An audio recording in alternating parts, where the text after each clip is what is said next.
یەکێک لەو پزیشکانەی ئەم نەشتەرگەری کردووە ئەم دەستکاریکردنی چەناگە و سەرپەرشتیاری تیمەکەش بووە دکتۆر ئومێد شەفیق پزیشکی پسپۆڕی نەشتەرگەری دەم و ڕووشەویلگە. ڕاستەخۆ لەگەڵمدا سڵاو لێ بێ کاک دکتۆر، دەمەوێت بزانم گرنگی ئەم نەشتەرگەریە چییە و تا چەند سەخت بۆ ئەم نەشتەرگەری، بۆچی 7 کاتژمێری پێچوو؟ سڵاو لە ئێوەش سوپاسدانەکەم بۆ سازدانی ئەو دەرفەتە، سوپاسی کەناڵەکەشتانەکەم، سوپاسی ئەم ستافە بەڕێزشەکەین هەزێتیان کێشا بۆ سازدانی ئەو دەرفەتە. دیارە ئەم جۆرە نەشتەرگەریە ئێمە سنتەرێکمان هەیە، پێڵین سنتەری ددانە نەخۆشخانەی بەخشین، هەموو پسپۆڕەکانی تێدایە. یەکێک لەو پسپۆڕیانە بەندەوەکو سەرپەرشتیاری بەشی دەم و ڕووشەویلگە، نەشتەرگەری دەم و ڕووشەویلگە، ئەو نەخۆشە سەرەتا سەردانی ئێمەی کرد کە شێواویەک لە ڕوخساریدا هەبوو. شێواوەکە ئەوە بوو کە چەناگەی بەرەولای چەپ سوڕا بوو بە قەبارەی ددان و نیوێک، پاشان ڕوخسارێکی ناهاوسەنگیەک و خوازراویەک لە ڕوخساریدا دروست بوو. نەخۆشەکە تەمەنی 18 ساڵ بوو و پاش ئەوەی کە ئێمە بۆ ئەم حاڵەتانە ئاتەن تیمێکی بۆ دروستەکەین کە لەبەر حاڵەتەکە ئاسان نییە. پێک هات تیمەکەمان پێک هاتبوو لە چمپسیشی بەڕێز لەوانە بەندە و هەندێک لە پزیشکانی ڕاستکردنەوەمان بەشداری پێکرد لەوانە بەڕێز دکتۆر بەختیار و پزیشکی پسپۆڕی بەڕێز دکتۆر سامان واحد پۆسکانی بەڕێز یەکێکە لە پزیشکە ناسراوەکانی شاری سلێمانی لەگەڵ من وەکو سەرپرشتیاری تیمەکە هەستین بە هەڵسەنگاندنی تەواو بۆ نەخۆشەکە و بڕیارماندا کە نەشتەرگەرەکەی بۆ ئەنجام بدەین. نەشتەرگەرەکە ئاتن تقریبا وەکو جەنابەت ئاماژەت پێدا ئێمە 7 ساعتمان پێچووە لەبەر حاڵەتێکی طبیعی نییە. ئەو جۆرە نەشتەرگەریکە پێڵەن ئۆرتۆگناستیک سێرجری واتە نەشتەرگەری شەویلگەکان زۆر حاڵەتێکی باوە، بەڵام ئەم حاڵەتە دەگمەنەکەی و ناباوەکەی لەوایە کە پارچەیەک لە کەرکڕاگەی گوێزکەشی بەرەو لای گوپی لای چەپی ڕۆشتە بوو، پاشانیش شەویلگەکەی بە تەواوەتی بەرەو لای چەپ ڕۆشتە بوو. ئێمە دوای ئەوەی هەڵسەنگاندنی تەواومان بۆ کرد بڕیاری نەشتەرگەریمان بۆدا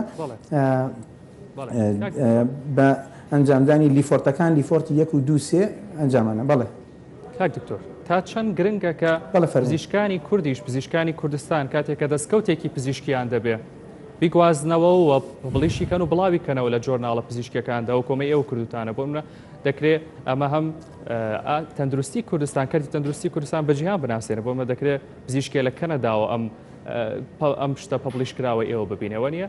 تا چەند گرنگە کە ئێمە پزیشکانمان هان بین کە دەستکەوتەکانیان بڵاو بکەنەوە لە گۆڤارە نێودەوڵەتەکاندا. زۆر سپاس دەکەم بۆ ئەو پرسیارە، بەڕاستی جێی دەستخۆشیە. عادەتەن ئەو نەشتەرگەریانەی کە لای خۆمانەکرێ هیچی کەمتر نییە لەوەی کە لە وڵاتانی تر ئەنجامەدرێ. بگرە هەندێک حاڵەتمان هەیە ئەوە ئێمە زۆر قورستر و وەکوڵێت مەکلوفترە، بەڵام ئێمە لەبەرەوەی زۆر احتیماممان بەم بوارە نەداوە بەداخەوە ئایا ئیتر هۆکارەکە پزیشکان یا ئەوە کە وەزارەتەکانی پەیوەندیدار بەو بابەتەوە وەکو پێویست احتیمامیان پێ نەداوە. بەڕاستی پێویستە کە حاڵەتێکی دەگمەنی لەم شێوە دروستە بێ احتیمامی پێ بدەن. ئێمە لە سنتەرەکەمان ئاتە ئێمە لە نەخۆشخانەی بەخشینین، سنتەرێکمان هەیە تایبەتە بە سنتەری توێژینەوە. گوێم قسەکانم دێت؟ بەڵێ بەڵێ عەفوان.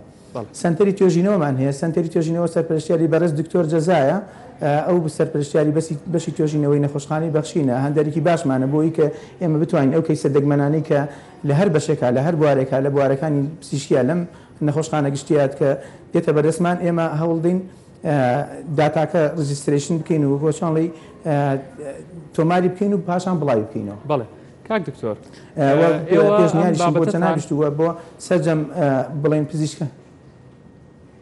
بەڵێ دکتۆر، ئێوە ئەم بابەتتان لە جۆرناڵی ساینس دایرێکت جۆرناڵێکی محتەرەف و بەناوبانگە.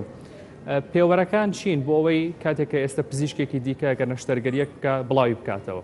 پێوەرەکان چی بوون و سەرکەوتوی نەشتەرگەریەکە بوای کرد کە ئەوان بڵاوی بکەنەوە یان نەخێر هەندێک پێوەری دیکەش هەیە لەگەڵ نەشتەرگەریەکەدا کە ئەوان بە گرنگی دادانێ؟ بەڵێ ئەوان کۆمەڵە پێوەریان هەیە.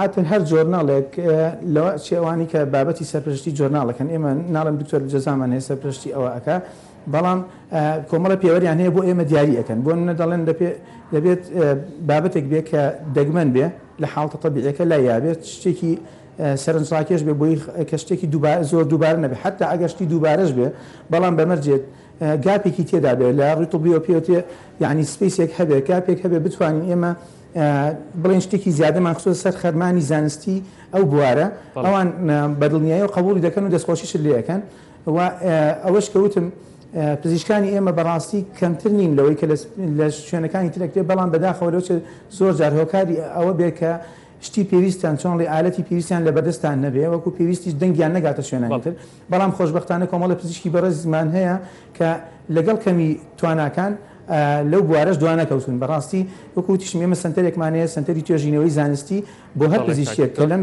خەستەخانەیە لەم نەخۆشخان حتا لە نەخۆشخانەی تریشەوە بێ لێرە نەشتەرگەرەکە ئەنجام بدا کار ئاسانی بۆ دەکەن. زۆر باش. دکتۆر ئومێد شەفیق پزیشکی پسپۆڕی نەشتەرگەری دەم و ڕوو شەویلگە زۆر سپاس کە ڕاستەوخۆ لەگەڵم بوو.